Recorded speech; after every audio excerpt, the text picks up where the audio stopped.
Hey guys, Nate from 80/20 Marketing Guy here with another video marketing lesson for you. So today I want to cover really briefly a topic that's kind of been top of mind lately. And the reason is because I've been helping a lot of other people with it.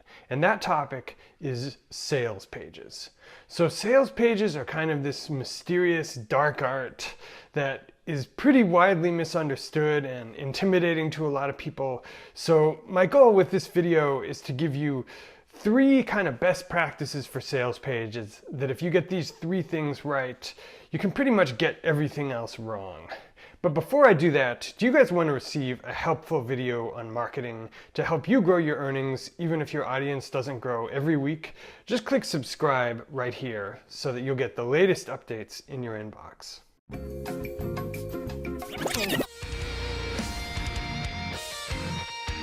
So when we talk about sales pages, an underappreciated aspect is that there's actually a pretty wide diaspora of styles. So you can take somebody like Ramit Sethi, and his sales copy, when it's appropriate, is very hard-hitting. It definitely calls you out, and that's appropriate to his personality. But if you take the copy of somebody else, like Mark Manson, for instance, to whom a friend just introduced me, he's an excellent writer, and his copy is more narrative. But both of their copy works. It does what it's supposed to do. So when we talk about how do you write great copy, I want to highlight two different kind of categories of the way to think of things. And one is the what. What do you put on the page? And number two is the how. So let's really quickly go through the how out of order first. And the how just refers to how are you capturing people's attention? Because if you get the how wrong and your copy isn't drawing people in, then you can do everything else right and it'll still fail. So my favorite example of how to get the how right is the book Advertising Secrets: The Power of the Written Word by Joe Sugarman. And Joe was behind the Blue Blockers campaign. He sold the Passport radar detectors.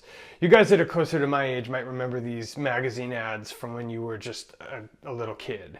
But Joe has 30 years of industry experience, and he had a much harder medium. He was writing copy for old school bound magazines where you couldn't track analytics and where people had to close the magazine and a lot of times pick up the phone. In some cases actually get in their cars and drive to a retail location before your copy did its work.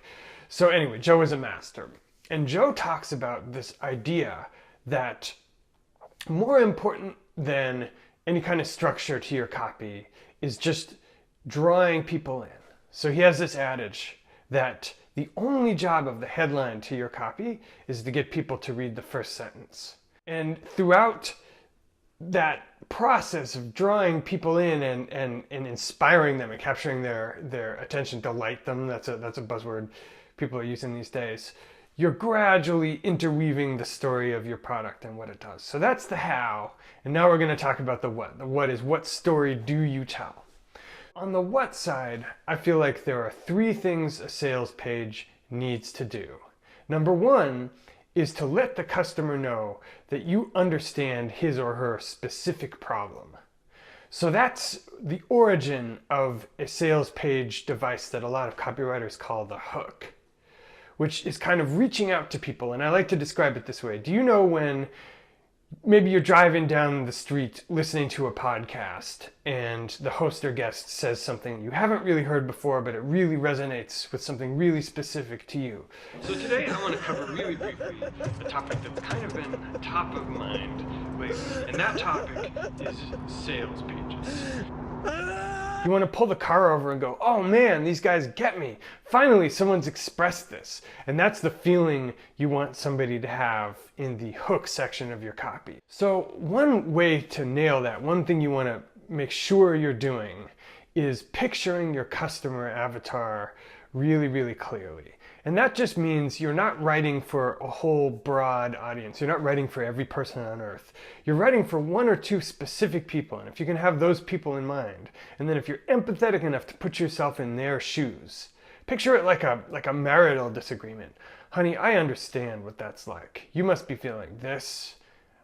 You must be feeling that, and you hit on these really specific things. By the way, this is not the only way to create a hook, but it's a tried and true method. The second thing that a sales page needs to do is it needs to prove that the specific solution you're offering is the right one for the customer. So it's all well and good, you have the problem, we know you have the problem, you know I know you have the problem, but what if what I'm selling doesn't work for you? You may have tried solutions that haven't worked before, and you're wary about it. You're tired of things that haven't worked before. So what I like to do in this section of the copy, after I segue to what the product I'm offering is to make it really clear. Remember this pain you had. Here's why what you've been trying hasn't been working to solve it. But here's exactly what my product does to solve that, and here's why it works. And go down the line, 1, 2, 3, 4. Just let the customer bullet right across. If you do it right, the experience should be like somebody test driving a car and thinking, oh, remember how I needed to put my coffee on my left side instead of my right? Well, he's got a cup well over there. And, oh, remember how I hate having to pull over to call somebody on the phone? Well, it's got voice activated self-service or whatever it is. So that's the section where your specific solution solves the customer's specific problem.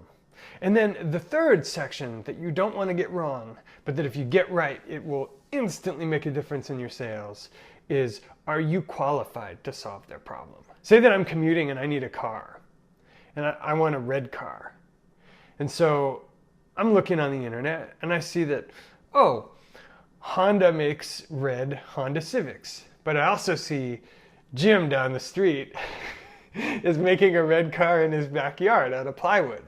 So maybe Jim's solution is specific to my problem. I need a car, Jim's building me a car, but why do I eventually buy the Honda? Because I trust Honda, that they know what they're doing with the cars. So this is the area of your sales page where you offer evidence. And evidence can take a few forms, and what forms you use on your sales page is going to depend on what your strengths are. It's a little like putting a witness on the stand. But for some people, maybe they haven't had a lot of people who've used their product yet. Maybe they've only had a few. But if they used to have the problem the customer has, and they've solved it effectively, so say, my life is different now, I'm doing all these things differently, I've succeeded in solving this problem. But in case you're wondering if I was born with it, I wasn't always that way. Let me tell you how I was before. And it's not like somebody came down and touched me with a magic wand. I invented a solution to solve this problem and then described that solution. That's super powerful. For stuff like weight loss, any type of proof like before and after photos.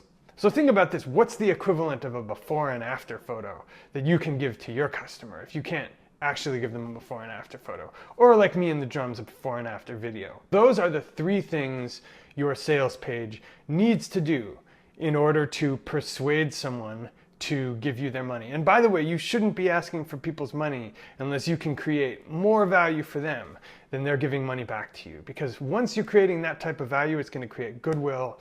It's going to create a multiplying effect. You're going to get testimonials, referrals. So that's the last part. The fourth part, the hidden fourth part bonus, the X factor, is it really, really helps if people like you. And the example I like to use about this is Cesar Millan. So Cesar Millan's on TV, he's the dog whisperer.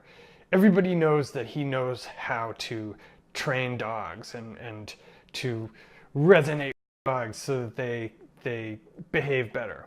But maybe there's another dog whisperer that's just as qualified, and that person comes equally recommended by a bunch of your friends. I'm willing to bet you're going to give your money to Cesar Millan by sheer dint of the fact that you like him better. When everything else is equal, we still want to give our money to people to whom we like the idea that they're getting our money.